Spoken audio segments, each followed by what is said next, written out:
hyperbolically violent. You need therapy. I am in love with this series. I watched it all in one sitting and I laughed and I cried and it was a lot of emotions to experience at once, honestly. So I'm curious, what was it like for your first experience working with James Gunn on like an animated series? It was amazing. I mean, he's an extremely generous, extremely smart, big kid. And I think he has such passion for this whole thing.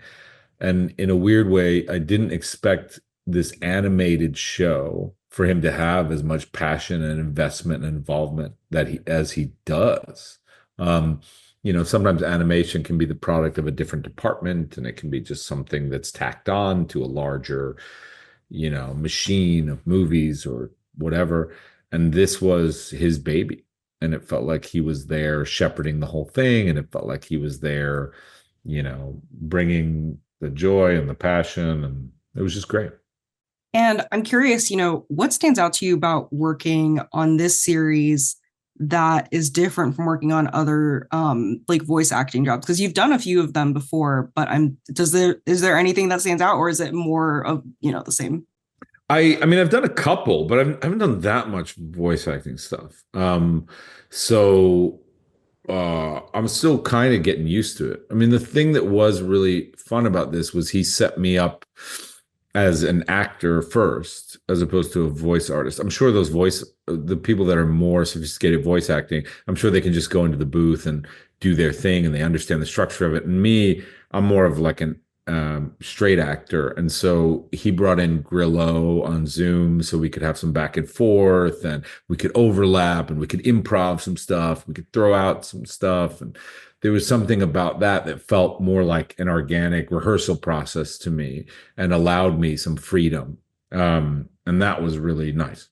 Yeah, for sure. I feel like that's not as common with these types of jobs because normally you're just in a booth alone, and it's kind of amazing that he brought somebody else in and that you could improv, which is, I'm sure, a little bit freeing for you. Yeah. I mean, I think he probably knows me and knows my strengths and weaknesses. And so I think he does know that I haven't done that much anime stuff. And so it was really, yeah, it was a good setup. I mean, it's nice when you have people really sensitive to what's going to get the best out of their actors, because so often, you are the last department that people care about. As long as it looks good, it sounds good, the lighting's good, we're moving on. And so I think there was something about James where he really cares about performance, and he really set me up for success. That's great. I mean, have you talked to James at all about this live action appearance that you might have in the future, which I'm projecting into the ether? Are you putting it out there, Therese? Okay, cool. I'm just like, go ahead, put it out there because I do think it'd be super fun. I mean, Yeah. we talked about it casually. There's nothing planned, but I talked to him a little bit about the realities of what that would look like in terms of CG or practical effects or like, and he had all kinds of different thoughts and ideas, but I think they're still building their universe. And that's fun. As they build it, I think they're going to see what people like or what, works. And that's going to be a component to what they go forward with. But, it is such a fun idea to have like Batman, run into an angry Frankenstein or Superman or whatever. I mean, it's just fun that all these characters exist in the same universe, and like, who knows where they'd end up. It'd be kind of cool. You can call him the world's worst boyfriend. I think that also. Yeah, exactly. Exactly. So I'm curious, just moving on to some of your other projects, I want to ask really quickly, have you guys wrapped for Stranger Things season 5 yet? Or is that still being worked on? It's still being worked. We're very close. We're very, very okay. close. And how do you think fans will react to that finale? I mean, I've said it before, but I do think the finale is spectacular. And I think that it's so satisfying if you've been a fan of the show. It takes a lot of threads that you may have worried about or wondered about. I'm not saying it ties them up into a nice, neat bow, but it gives you the having eaten a big meal satisfaction that you will crave, whether that be sad or happy, we don't know, but it will give you that. It will give you that satisfaction as a fan of the show. I don't feel like we're gonna disappoint.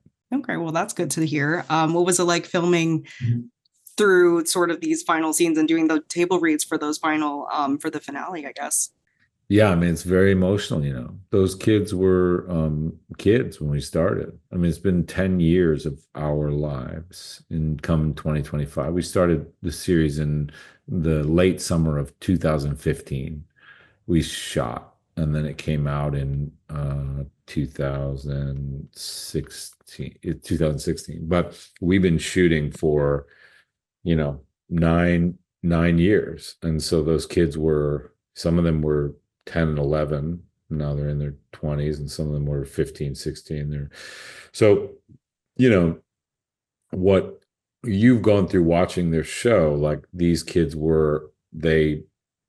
that was their childhood shooting it for you. And so I think that that's very profound when you come close. And I think there's all kinds of stuff that comes with that, of course. And I think that stuff just, when you read that stuff just comes out because these kids are actors and they know how to get in touch with it and they know how to feel it, and it just pours out of them. And it was really beautiful at that table read to watch them have this moment. And as we've been filming, we've had these experiences that are not contrived, which I've been wary of because I feel like so much of BTS stuff in this business now is so contrived that there's something so nice. And a lot of these things won't be on the BTS because it's just between us, like what this experience has been. And you'll see it in the show, like you'll see it in the work. And that's always kind of what my focus has been, is like, watch the show and you'll see the moments between, me and Millie, or me and Eleven, me and Mike, me and Dustin, me and Joyce. And you'll feel all of this because they are such terrific actors and they bring that out in me. And we have all this luxurious love in the room. That's amazing. Honestly, I can't wait to see it. I think everybody has been looking forward to this finale, so it doesn't sound like it's going to be disappointing at all. So that's a good thing to hear. And then just a quick question about Thunderbolts, because I think you guys wrapped your scenes earlier in the summer. What was it like working on such a large Marvel ensemble, and what are you excited for people to see for that?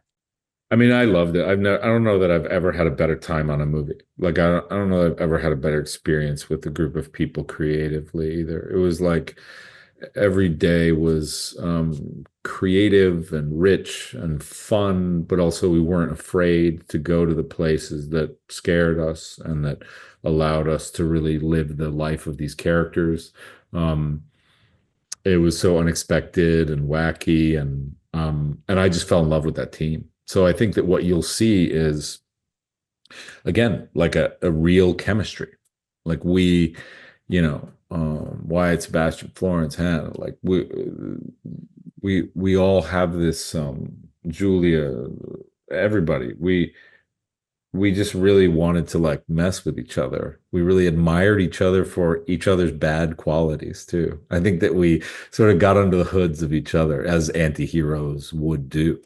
And made each other feel things and think things, and were provocative at times, and that it just made the chemistry between us so strong. And I was like, wow, I love being able to be a part of this and to do this work. So I think you'll feel like I feel like you'll feel that we really are a team that doesn't want to be a team. The team that HR forced you to all be together. Exactly. No, HR was like, these guys cannot be in the same room. And we're like, we ended up here. We don't want to be here either. Exactly. And then just a final wrap-up question, which I'm sure I'm not going to get too much from, but I'm just curious. Have the Russos locked you down for a little movie called The Avengers in the future? Sorry. The sniper is coming in. Sound went out. I couldn't hear anything. I don't know. Okay, I respect the avoidance of answering that question. Okay. I didn't think I was going to get that much from it. Are you smoking a cigar? Was that a cigar? Sorry, I'm just chewing on it. I do chew on cigars, but don't smoke, kids. I don't smoke them. I just chew on them. I love cigars, so I don't like. That's.